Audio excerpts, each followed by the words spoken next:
یہ کہ رسول اللہ نماز میں پڑھتے تھے. رسول اللہ صلی اللہ علیہ وسلم رات کو مغرب سے پہلے جب اندھیرا چھا جاتا ہے نا، اندھیرا آنا شروع ہوتا ہے، تو مغرب سے پہلے بھی سورت فلق اینڈ سورت ناس پڑھ کے اپنے اوپر دم کرتے تھے.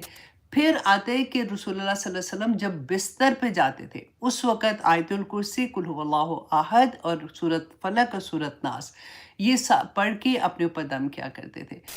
محبوب قدموں تلے اور آپ فلاں عامل کے پاس جائیں. رسول اللہ صلی اللہ علیہ وسلم جو تھے یہ اپنے اوپر بھی یہ پڑھ کے دم کرتے تھے، اپنی فیملی، ہم نے پڑھا تھا حضرت حسن حسین کے اوپر بھی پڑھ کے دم کرتے تھے.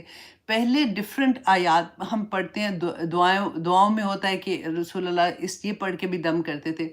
تو مفسرین بتاتے ہیں کہ جب سورت فلق اور ناس نازل ہوئی تھی نا، تو پھر رسول اللہ صرف انہی کے ساتھ دم کیا کرتے تھے. اور صحابہ رضی اللہ عنہم اجمعین سے بھی یہی ثابت ہے کہ یہ انہی صورتوں کو پڑھ کے اللہ سبحانہ تعالیٰ کی حفاظت میں آتے تھے. اچھا، سورت فاتحہ جیسے قرآن سٹارٹ ہوتا ہے تو اس میں ہم اللہ سبحانہ تعالیٰ سے فزیکل ہیلپ مانگتے ہیں کہ اس دنیا میں اللہ سبحانہ تعالیٰ مجھے ہدایت کا راستہ دکھانا، اور میں ایسے راستے پہ چلنا چاہتی ہوں جو مجھے جنت کی طرف لے جائے. اور سورت ناس اور فلق جو قرآن پاک بالکل جہاں پہ ختم ہو رہا ہے وہاں پر جو اللہ سبحانہ تعالیٰ سے مدد مانگ رہے ہیں وہ اسپرچول گائیڈنس مانگ رہے ہیں کہ اللہ سبحانہ تعالیٰ نے کہ ہمیں نہیں پتہ، اللہ سبحانہ تعالیٰ جو خطرات ہیں ہمارے لیے، جو ہمارے ساتھ چیزیں ہو رہی ہیں، اللہ سبحانہ تعالیٰ اس سے بچنے کا کیا طریقہ، تو اللہ سبحانہ تعالیٰ نے قرآن پاک میں اس کا بیان کر دیا. اچھا، اب یہ تھا اس کی فضیلت کے بارے میں کہ نمبر یہ کہ رسول اللہ نماز میں پڑھتے تھے. پھر رسول اللہ صلی اللہ علیہ وسلم صبح اور پھر شام اور پھر رات. اب دیکھیے کہ 3 دفعہ، اب بالکل وہی بات ہے، آپ کو میں پہلے بھی بتایا تھا کہ جیسے میڈیسن ہم کھاتے ہیں، بعض ایسی دوائی ہوتی ہے جو ہم نے دن میں صبح دوپہر شام کھانی ہوتی ہے، اس کا اثر ختم ہو جاتا ہے دوپہر تک، اور پھر دوپہر میں کھاؤ تو شام تک ختم ہو جاتا ہے.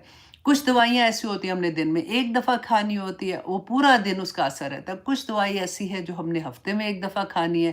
کچھ ایسے ہوتے ہیں جیسے وائٹامن ڈی کی کمی ہو جاتی ہے تو وہ انجیکشن نہیں لگاتے کہ زیادہ سے بس 7 دن لگاؤ اور اس کے بعد ختم، آپ کی وائٹامن ڈی پوری ہو جائے گی، اس کے بعد آپ اپنے خیال رکھنا. تو وہی چیز آپ اپنے مائنڈ میں رکھیں گی نا تو آپ کو اچھے سے اس کی بھی انڈرسٹینڈنگ ہو جائے گی کہ رسول اللہ صلی اللہ علیہ وسلم صبح کے ٹائم 3 دفعہ سورت فلق و ناس پڑھ کے تو اپنے اوپر جیسے ہاتھ ایسے کر کے نا چھو چھو چھو ایسے کر کے ہاں. اچھا، اس کے علاوہ آتا ہے کہ رسول اللہ صلی اللہ علیہ وسلم رات کو مغرب سے پہلے جب اندھیرا چھا جاتا ہے نا، اندھیرا آنا شروع ہوتا ہے، تو مغرب سے پہلے بھی سورت فلق اینڈ سورت ناس پڑھ کے اپنے اوپر دم کرتے تھے. پھر آتے کہ رسول اللہ صلی اللہ علیہ وسلم جب بستر پہ جاتے تھے اس وقت آیت الکرسی، قل هو اللہ احد اور سورت فلق اور سورت ناس یہ پڑھ کے اپنے اوپر دم کیا کرتے تھے. اچھا، اس کے علاوہ سورت نماز ظہر میں، عصر اینڈ عشاء اس کے بعد بھی 1 دفعہ پڑھتے تھے. تو اب دیکھیں کہ کتنی امپورٹنٹ چیز ہے کہ ہم اس کو کسی بھی حال میں نہیں چھوڑ سکتے. صبح شام کی دعائیں جو ہم پڑھتے ہیں اس کے اندر بھی یہی ہے نا کہ ہم جب پڑھتے ہیں تو سورت فلق اور سورت ناس اور قل هو اللہ احد ہے، پھر آیت الکرسی ہے، اور اس کے علاوہ کچھ دوسری دعائیں بھی ہیں. لیکن جو فلق ہے ناس ہے وہ ہم اپنی پروٹیکشن کے لیے پڑھتے ہیں. اچھا جی، اس کے علاوہ حضرت عائشہ رضی اللہ عنہا جو ہے وہ رسول اللہ صلی اللہ علیہ وسلم پہ آخری جب وقت تھا نا تو ان کو جب تکلیف تھی بہت زیادہ تو وہ فرماتی ہیں کہ وہ خود یہ صورتیں پڑھتی تھی اور پھر وہ رسول اللہ کے ہاتھ پہ برکت کے لیے ان کے ہاتھ پہ دم کر کے تو ان کا ہاتھ پورے ان کے جسم پہ وہ پھیرتی جاتی تھی. تو یہ اس کی فضیلت کے بارے میں ہے. اب انشاءاللہ جی ہم یہ دیکھیں گے، آج ہم جادو کے بارے میں بھی دیکھیں گے کہ اس کے اثرات کیا ہوتے ہیں، کس طرح سے اس کو ختم کیا جا سکتا ہے. کیونکہ ہمارا جو ایون پاکستان میں جو ہمارا کلچر ہے تو بدقسمتی سے ہم بہت بری طرح سے اس کے اندر انوالو ہیں.